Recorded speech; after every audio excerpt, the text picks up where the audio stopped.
mostrar pro pessoal lá. É porque eu... Assessor de luz. Eu incentivo pra eles virem, né? É. A galera vê um negócio desse. Já.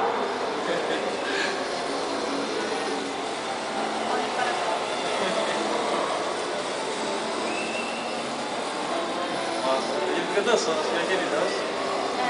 Depende do que você fizer com a luz. Bota rebolete pra ele dançar. Mexendo assim. Ele vai, enfim, se ele tensionar, ele vai pra onde. Posso ver? Deixa eu voltar ele pra ele.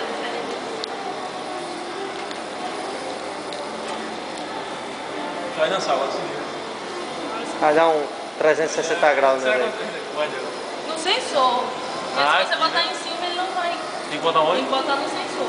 A luz, senão ele não vai reconhecer. Girando. Tensiona a luz, é um só. E... Os sensores são esses da lateral, é? Oi? O sensor não, é- os sensores são aqui na frente. Opa, rapaz, tô comigo. Aqui, ó. Esse aqui. Só Seu esses da esquerda ou bolinhos. direita, né? Exatamente. Vai.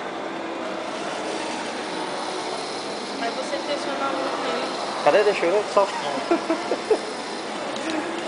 Chique, né? Deixa eu ver. Pega É. aqui. Aí tu aperta aqui. Aqui? É.